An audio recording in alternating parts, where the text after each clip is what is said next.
those.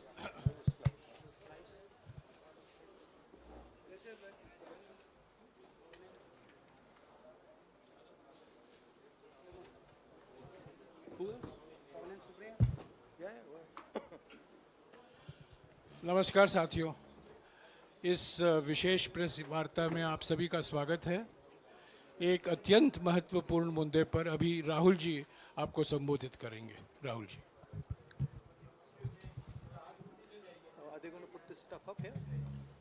Srivatsa, are you putting this up here? नमस्कार, कैसे हैं? आप थोड़े शेल शॉक्ड लग रहे हो। ये कांग्रेस पार्टी ने क्या कर दिया, कैसे कर दिया? हाँ, अच्छा एसी के कारण है ये। अच्छा ज्यादा लोग आ गए। Okay okay. नहीं देखिए, आज हम बड़ी इंपॉर्टेंट चीज के बारे में आपको कहना चाहते हैं। पहली बार हमने नोट किया कि चुनाव के समय प्रधानमंत्री ने, होम मिनिस्टर ने और फाइनेंस मिनिस्टर ने स्टॉक मार्केट पर टिप्पणी दी।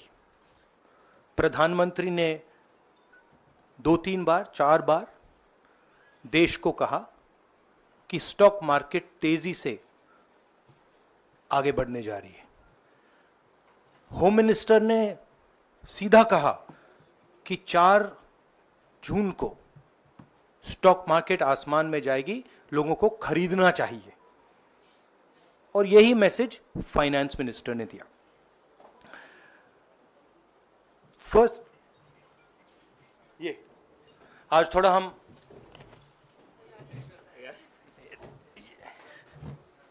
तो ये क्रोनोलॉजी है।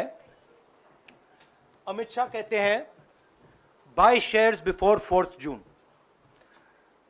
19 में नरेंद्र मोदी जी कहते हैं stock market will break records on June 4। फिर 28 मई को रिपीट करते हैं। 1 जून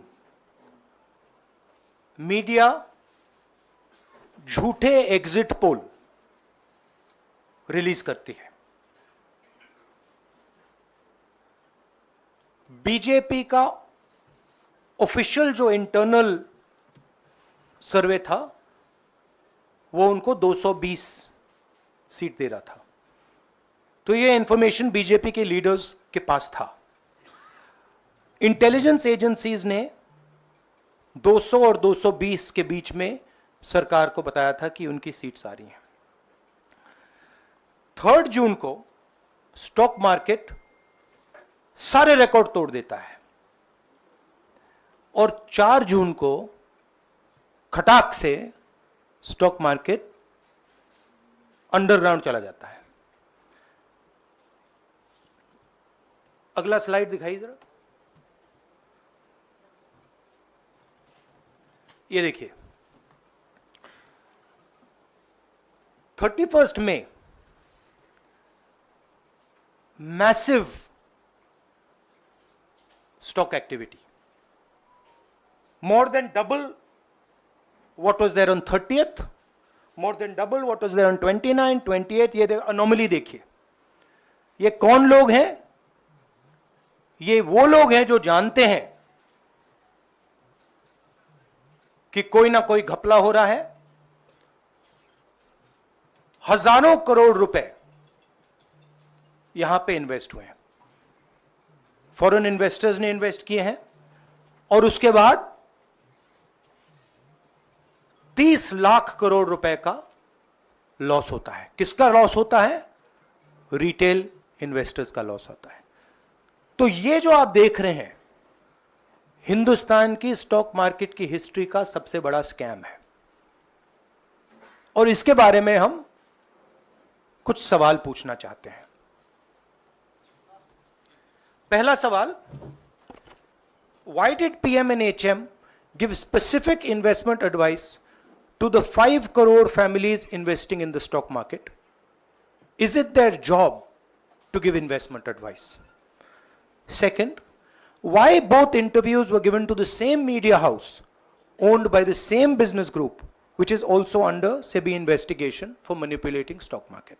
Third, what is the connection between the BJP, the fake exit pollsters, and the dubious foreign investors who invested one day before the exit polls were announced and made a huge profit at the cost of 5 crore families?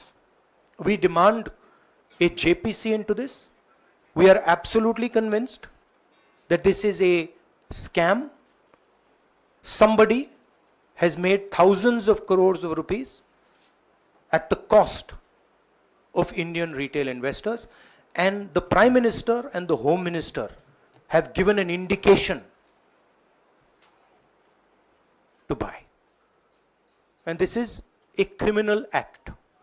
So we demand today a joint parliamentary committee to investigate this. मैं हिंदी में बोल देता हूं. प्रधानमंत्री ने देश की जनता को इन्वेस्टमेंट एडवाइस क्यों दी, और 5 करोड़ परिवारों को जो इन्वेस्ट करते हैं उनको प्रधानमंत्री ने, होम मिनिस्टर ने स्टॉक खरीदने का आदेश क्यों दिया?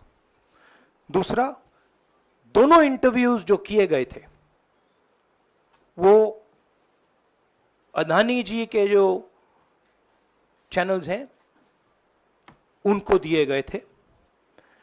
उन पर सेबी का इन्वेस्टिगेशन हो रहा है, तो उन चैनल्स का क्या रोल है? और बीजेपी के बीच में जो फेक एग्जिट पोलस्टर्स हैं और ये जो फॉरेन इन्वेस्टर्स हैं, इनके बीच में क्या कोई रिश्ता है? और अगर रिश्ता है तो क्या है? हम जेपीसी चाहते हैं, हम इन्वेस्टिगेशन चाहते हैं, और देश इसकी सच्चाई जानना चाहता है. धन्यवाद. शुक्रिया राहुल जी. साथियों, अभी अभी राहुल जी ने आपको स्पष्ट तरीके से क्रोनोलॉजी समझ लिया है. बार बार गृह मंत्री कहते थे अब क्रोनोलॉजी समझिए. आज राहुल जी ने देश को क्रोनोलॉजी समझाया है. इसके ऊपर अगर आपके सवाल हैं तो एक एक करके आप पूछेगा, एक एक करके पूछेगा. I haven't said the chronology in English, so I'll say the chronology in English.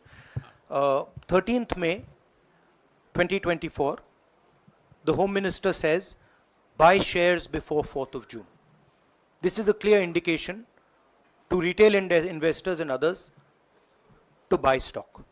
19th May, for the first time, and then repeatedly until the 28th May, the Prime Minister says that the stock market is going to break records on 4th June.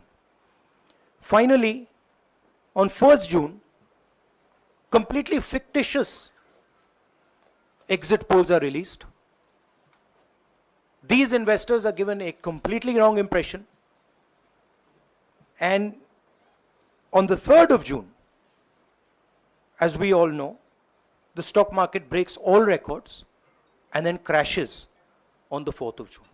Whoever has made money as the stock market rose and also as the stock market crashed.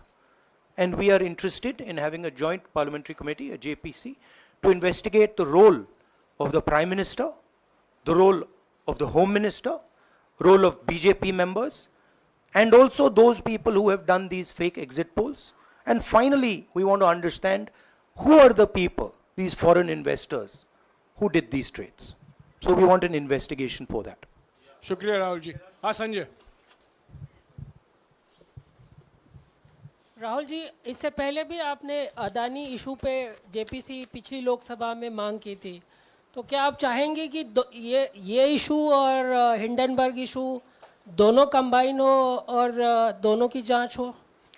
ये जो issue है, this is a broader issue than just the Adani issue. It is connected to the Adani issue, but this is a much broader issue. This is directly the Prime Minister of India, Home Minister, who are privy to data on actual election results, who have IB reports, who have their own data, who are advising retail investors to buy stock on the floor. This has never happened before. And by the way, the Prime Minister has never commented on stock market before this. This is the first time the Prime Minister has commented, very interestingly, and multiple times, one after the other, saying that stock market is going to boom, stock market is going to boom, stock market is going to boom. And at the same time, he has information that the exit polls are wrong. He has information that he knows what is going to happen because he has IB data and he also has his own party data. हाँ जी रवि। राहुल जी, मेरा सवाल यही है कि जी news ने भी ये सारी चीज़ बताई है जनता को कि कई चैनलों ने मिलकर ये सब चीज़ किया है, जिस तरह से एग्जिट पोल करके लोगों को गुमराह किया है, जिस तरह से शेयर बाजार में सारा कुछ हुआ है। जी न्यूज़ ने भी इस मामले को उठाया है और बताया है, और आपके कहने का सीधा अर्थ है कि अडानी को इसका फायदा उठाने के लिए किया गया है? नहीं, मेरा कहने का ये अर्थ है कि उसमें अदानी इन्वॉल्व हो सकता है, मगर ये अदानी से बहुत बड़ी चीज है। इसमें बीजेपी के सबसे बड़े नेताओं ने कहा है, रिटेल इन्वेस्टर्स को मैसेज दिया है कि आपको स्टॉक खरीदना चाहिए। उनके पास इंफॉर्मेशन थी कि एग्जिट पोल्स गलत हैं, उनके पास इंफॉर्मेशन थी कि बीजेपी को फुल मेजॉरिटी नहीं मिलने वाली है, और वो जानते थे 3 जून को और 4 जून को क्या होने वाला है। कितने का 30 लाख, कितना 30 लाख करोड़ का नुकसान हुआ है, कितने का 30 लाख करोड़ रुपए का नुकसान हुआ है, और हजारों लाखों करोड़ रुपए का चुने हुए लोगों को फायदा हुआ है। और हम इंक्वायरी चाहते हैं प्रधानमंत्री पर, होम मिनिस्टर पर, जिन्होंने एग्जिट पोल किया उन पर, और ये जो फॉरेन इन्वेस्टर्स हैं उन पर। हाँ शमिन।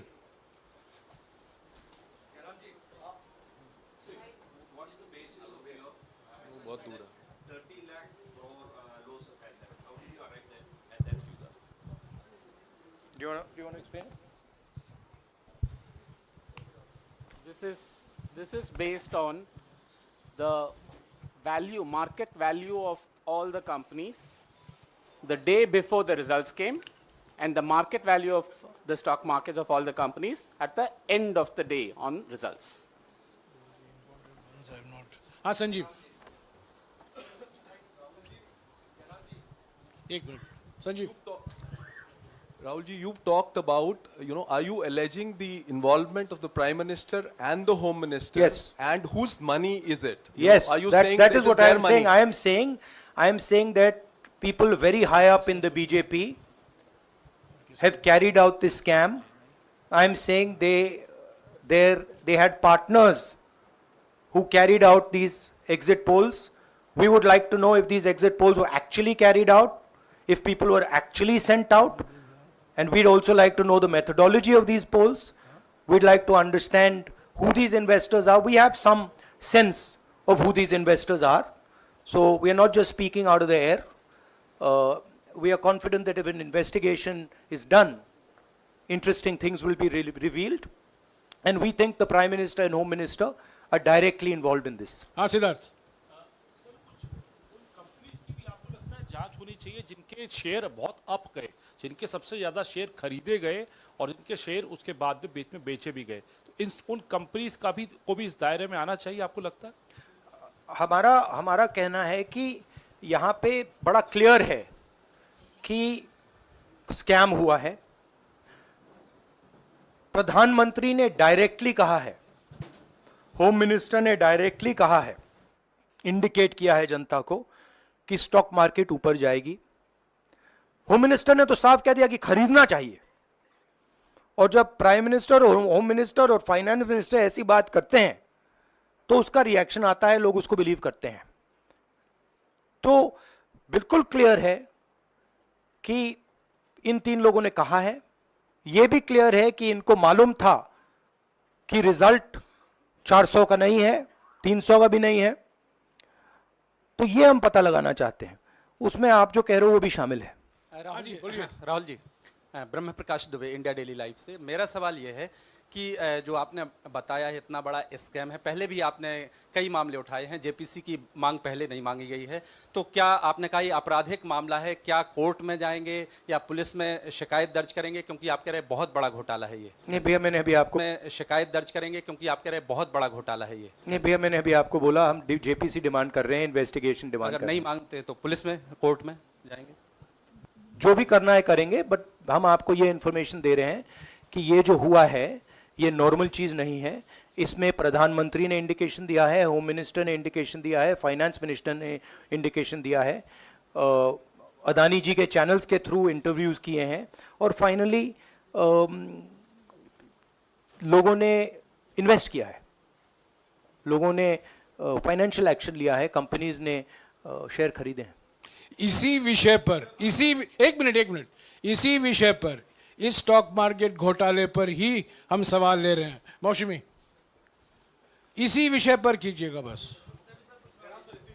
एक मिनट, आ रहा हूँ यार, एक मिनट, राहुल जी, एक करके आ रहा हूँ यार। राहुल जी, हम लोग ने पहले भी देखा है कि आप लोग ने कई बारी जब सेशन होता है तो सत्ता पक्ष और विपक्ष आमने सामने होता है, जेपीसी की मांग होती है और सेशन पे सेशन वॉश आउट हो जाते हैं और जनता का पैसा वेस्ट होता है। तो क्या आपको ये तो लगता है बीजेपी की लाइन है। तो क्या नहीं, मतलब जनता का पैसा के सेशन वाटर आप ऐसी टी शर्ट ले लो ना एक, मैं आपको दे दूंगा, जरूरत नहीं है। उनका वो सिंबल दे दूंगा आपको, ये राहुल उनकी जी, लाइन है। सवाल आपको पसंद नहीं आए वो अलग बात है, पर आपको किसी नहीं, के सवाल इस मुझे तरह से बहुत पसंद आ रहा है। इस तरह से उंगली उठाने की जरूरत नहीं है। आप चेक बहुत अच्छा लग रहा है, बोलिए। बीजेपी का बैच पहनने की आप जरूरत सवाल नहीं। पूछे ना, सवाल नहीं, आपको भी जयराम साहब ये बोलना चाहिए, नहीं, सवाल गलत पूछे, बात है। सवाल पूछे। मेरा बस ये सवाल था कि जेपीसी की मांग पे कई बारी कामकाज ठप हो जाता है, तो क्या आपको लगता है कोई और भी राह आप लोग सड़क की राह इख्तियार कर सकते हैं, क्योंकि ये आम आदमी का पैसा है। हम जनता को एक रियलिटी बता रहे हैं कि यहाँ पे क्लियरली एक स्कैम हुआ है। यहाँ पे प्राइम मिनिस्टर ने इंडिकेट किया है, यहाँ पे होम मिनिस्टर ने इंडिकेट किया है, यहाँ पे फाइनेंस मिनिस्टर ने इंडिकेट किया है। नॉर्मली बीजेपी की ये पोजीशन होती है कि जब भी हम कोई मुद्दा उठाते हैं तो हम पार्लियामेंट का टाइम वेस्ट कर रहे हैं। वही पोजीशन आपने अपनाई है, इसीलिए मैंने आपसे कहा कि देखिए आप बीजेपी की पोजीशन ले रही हैं। रियलिटी, एक सेकंड, रियलिटी ये है कि हम जेपीसी करवाएंगे। अब ऑपोजिशन में बहुत ज्यादा ताकत है, बहुत ज्यादा स्ट्रेंथ है, और पूरा जो पार्लियामेंट की सिचुएशन है वो बदल गई है।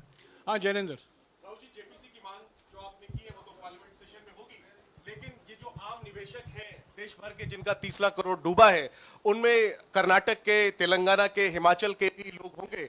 तीनों राज्यों में आपकी सरकार है, क्या राज्य की जो जांच एजेंसी है उसके जरिए आप जो उन राज्यों के निवेशकों का कम से कम पैसा डूबा है, ये जो आप पूरे नेक्सस की बात आप कर रहे हैं, गुमराह करने की बात कर रहे हैं, क्या वहां से कोई कार्रवाई की हम उम्मीद कर सकते हैं? सोचा जा सकता है, बट ऐसी चीज के लिए शायद जेपीसी सही औजार होगा।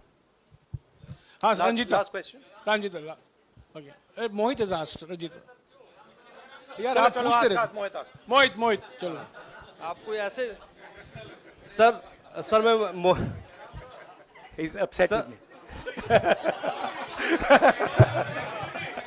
सर मैं मोहित आपने चमत्कार किया, पूछ लीजिए। सर मैं मोहित हूँ न्यूज नेशन से। नहीं, जानता हूँ। सर लगातार पिछली घोटालों में भी आपने जेपीसी की बात की थी, आपने हर जांच की बात की, और ये एक बड़ा घोटाला सामने आया, इसमें भी आप जेपीसी की मांग कर रहे हैं। कितनी उम्मीद है कि लोग जेपीसी की ये लागू करेंगे? आपको क्या लगता है कि ये जेपीसी लागू करने वाले, अगर नहीं करेंगे फिर क्या करेंगे आप लोग? नहीं, हम प्रेशर लगाएंगे, डालेंगे, बट मुझे लगता है कि जो पहले राजनीतिक सिचुएशन थी, जिस इम्प्यूनिटी के साथ प्रधानमंत्री पहले काम करते थे, मुझे लगता है वो अब खत्म हो गया है, तो दूसरा नतीजा आएगा। राहुल जी, ये आखिरी है क्या और दो लेंगे? ये आखिरी है। आखिरी नहीं, आखिरी हो गया, इन्होंने कह दिया आखिरी। ओके रंजीता।